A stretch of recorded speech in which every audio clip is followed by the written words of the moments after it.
aspects. I said, well, we're working on finalizing an article on it, on banding and training and things like that. And then the title that you suggest to me doesn't inspire a lot of confidence. But I hope that I will be a little bit convincing. So what is the problem? A systemic right ventricle, so we all know that we see it after Mussing Senning double discordance. But as I already mentioned, most centers in Europe don't perform the Mustard and Sennings anymore, so that population now is way beyond in the 30s. And you will see that that becomes a problem for training. So what is the natural history? The right ventricle will fail, we have seen it. The tricuspid valve will leak more and more, either because of dysplasia, malformations, some other problems. And this is definitely the problem we want to avoid. Here, a young man I saw about 2 years ago, 21 years old, definitely getting into heart failure. He had massive tricuspid regurgitation.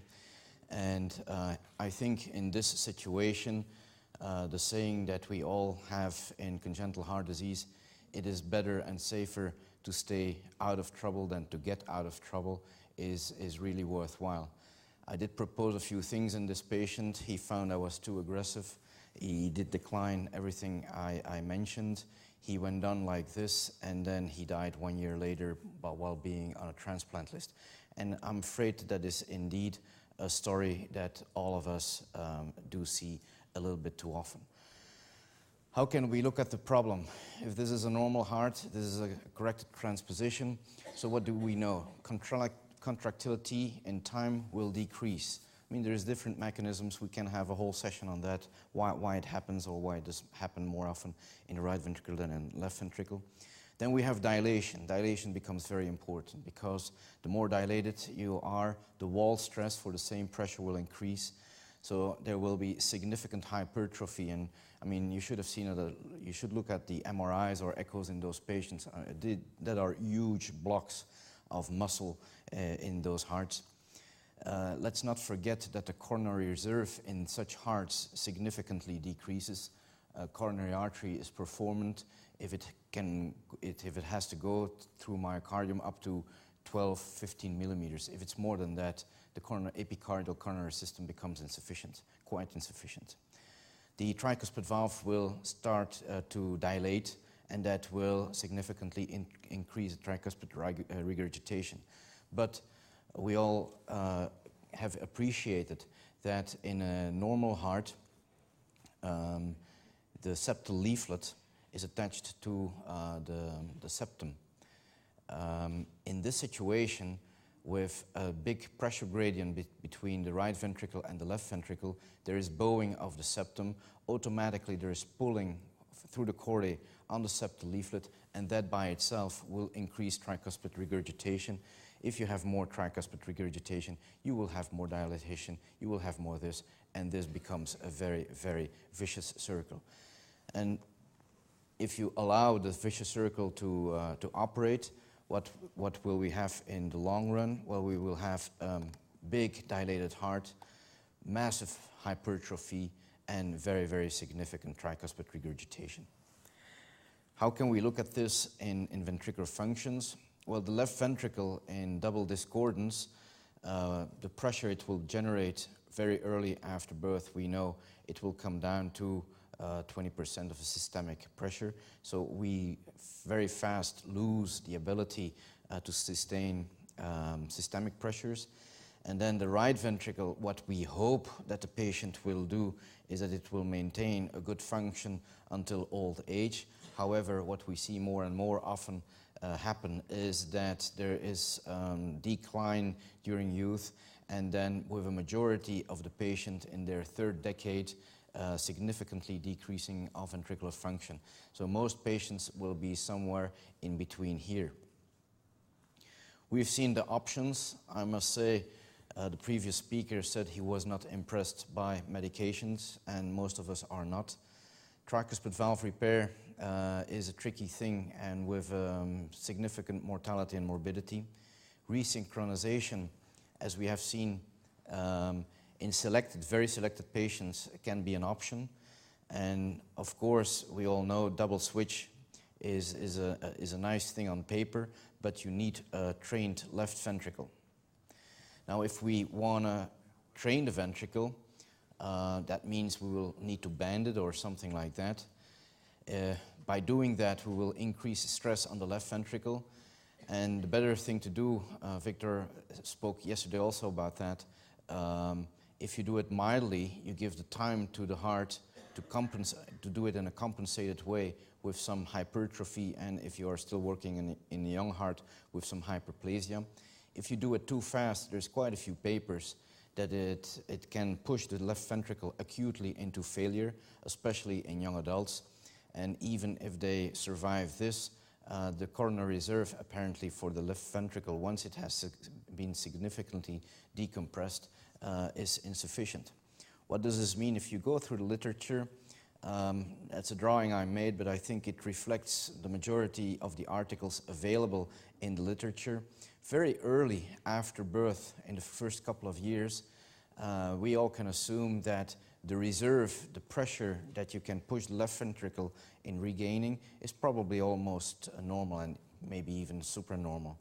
But what a lot of papers, Roger Mee, Bill Brown from Birmingham, did show that it was very, very difficult, if not impossible, to train this ventricle once you are an adult.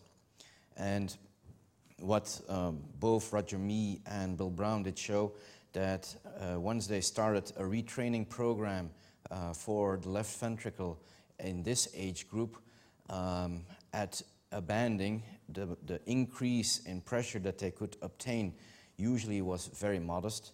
They needed 2 or 3 procedures, if not more, and still then there was no guarantee that they would get into a range that would allow a double switch procedure in these patients. So I think the conclusion that we can draw is, over here, it's too late to go for a training, a rebanding program. But what did those studies show? Well, they did show that the symptomatic patients, most of them did improve after the banding, making them sometimes even good enough that after appropriate banding, and they were almost ready to go for double switch, Bill Brown said, I did a double switch actually on patients that were pretty good at that moment. Yeah? The need was gone. Or if the banding and the rebanding did succeed, but they could not reach the level for a double switch, and so it was clear that this patient could not move to a double switch program. When the patient then was presented to the transplant team, they said, well, actually, this patient is not bad enough to be transplanted. He's not that bad after all. And it is also what we as clinicians see sometimes, that patients with double transposition, double discordance, and pulmonary stenosis or left ventricular outflow tract obstruction, they do better than the ones without an outflow tract obstruction, especially concerning tricuspid regurgitation and RV function. So between this stage at birth and this stage that we want to avoid, it may be possible that if you go for a pressure increase by a band, for instance, that you can get a few advantages.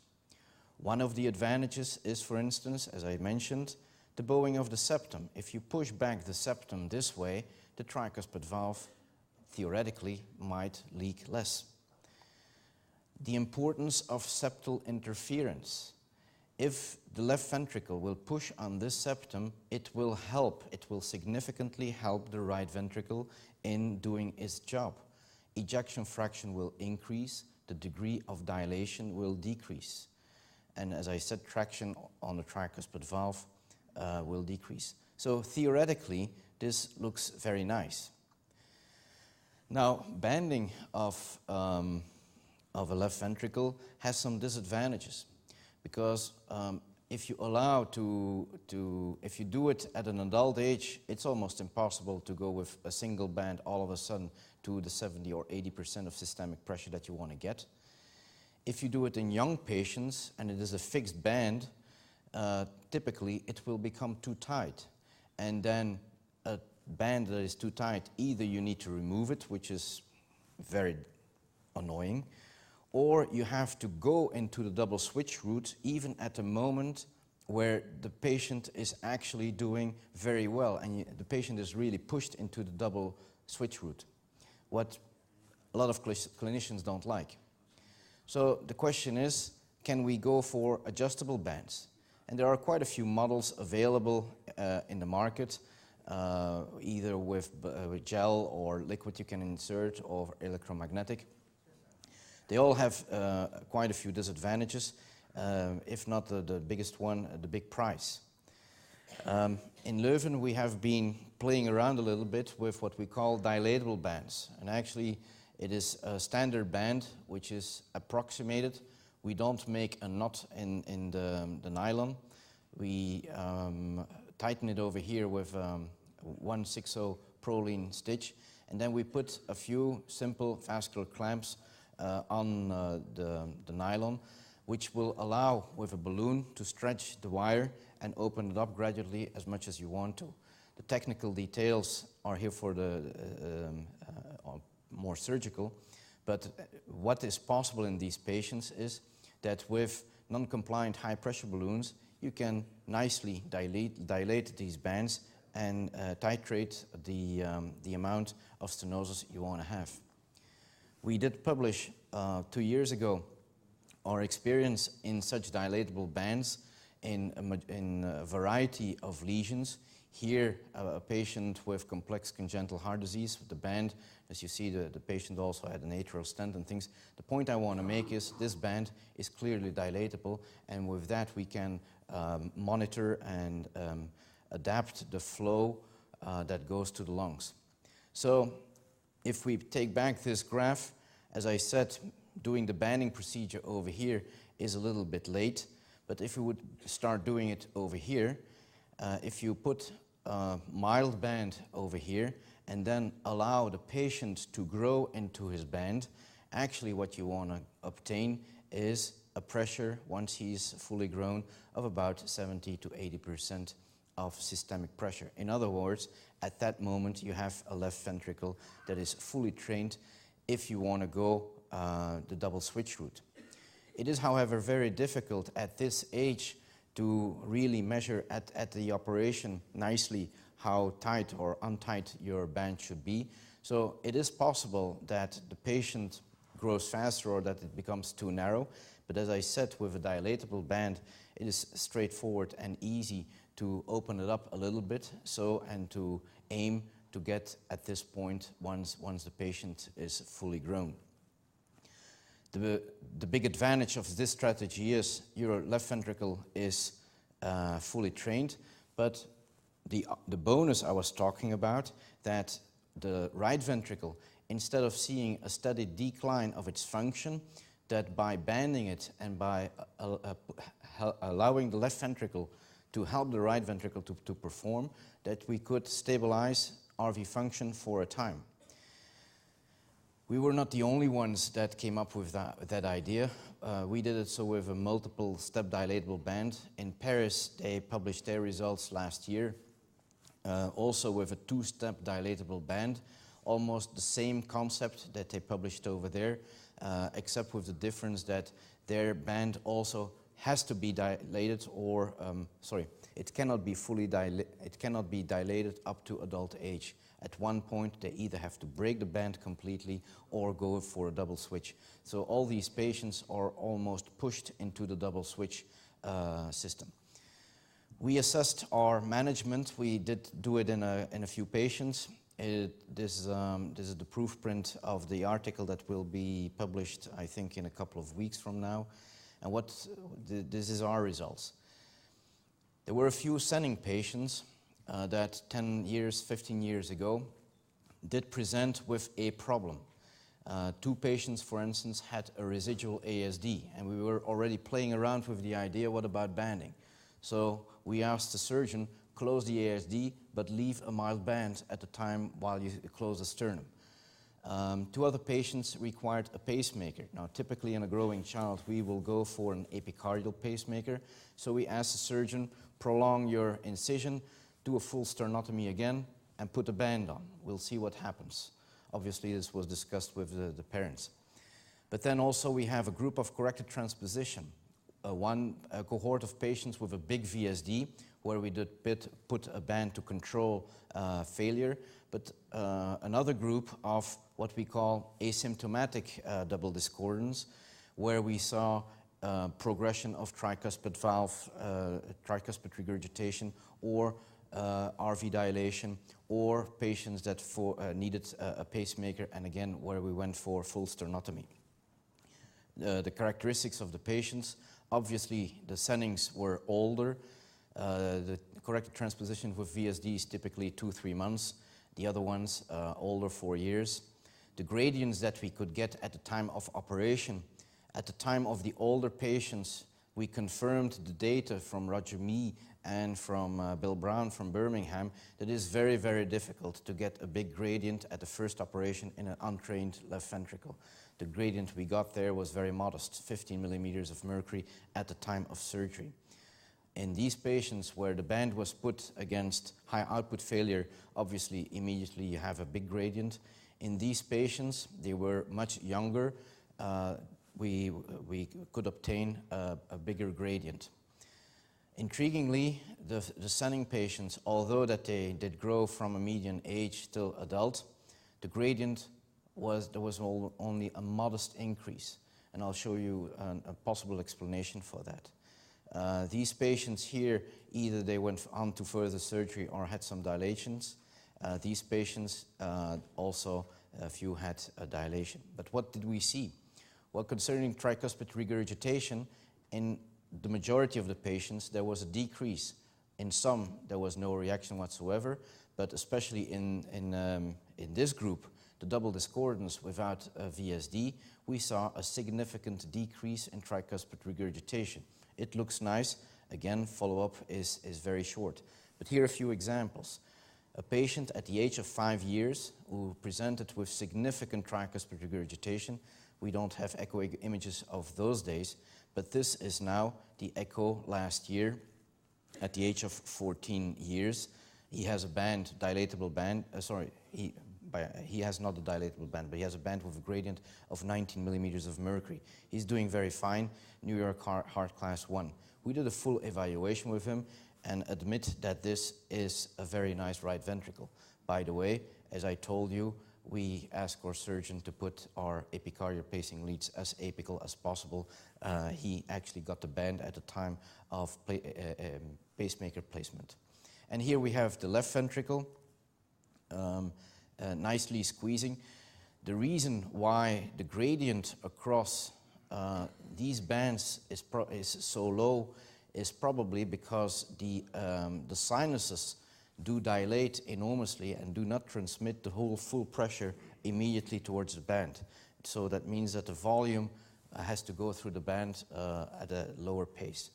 One would expect this valve, so the pulmonary valve here, then to become bad and start to leak. I must say, in the patients we have seen so far with the bands being put distally, we haven't seen any major problem from the valve that would preclude later on double switch. Here another patient who at the age of 2 months got a band because of significant tricuspid regurgitation, and we saw, well, this is going the bad way.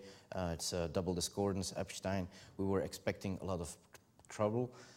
However, at the age of 4 years, the child is doing very, very well. The band has a gradient, this is a dilatable band, of 70 millimeters of mercury. Tricuspid regurgitation is gone. Another patient, again, he got a pacemaker and the band at the age of 5 years. Here's the echo at the age of 15 years with almost no tricuspid regurgitation. So I think what that is concerned, the theoretical ground did show nicely. Here another patient, again, follow-up with the pre and the post, no tricuspid regurgitation on follow-up. Here one of the Senning patients. So this patient at the age of 7 years had a big ASD with a big shunt. So we asked the surgeon to close the ASD and put a band as tight as possible as he could at that time.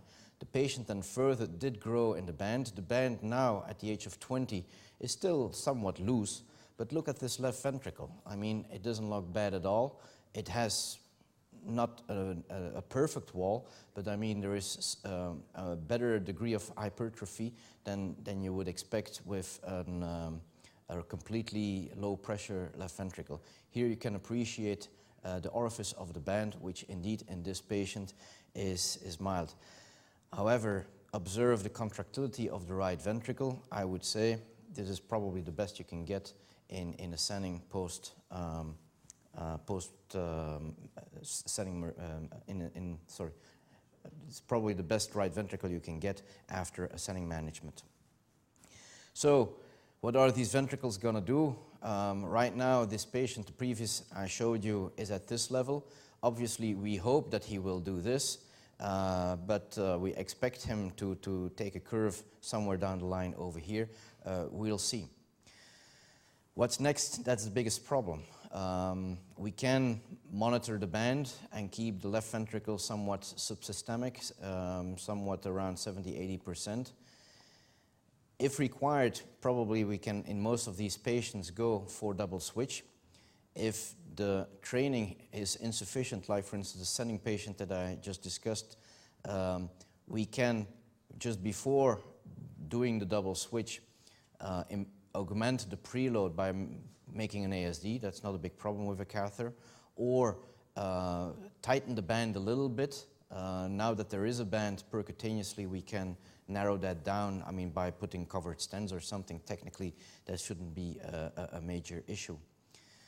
I must say that in our center, we are quite pleased with the results and the clinical results in these patients with a dilatable band. That also in patients like this with double discordance and a big VSD, where in the neonatal period typically we would put in a band, well, they're doing so well, and dilating these bands gives such a nice results that with any minimal problem of this ventricle, instead of going for a double switch, we would either dilate the band or go for a Glenn. And we have now a few patients running around in adulthood with a very satisfactory result like this. What we think is probably, I mean, there is much less maintenance in such a circuit than in such a circuit where there is a Rastelli, a homograft, a VSD closure, undoubtedly a pacemaker, or go for a double switch with VSD closure and a pacemaker. I mean, these circuits, or this circuit, becomes competitive with the final result in the other operations.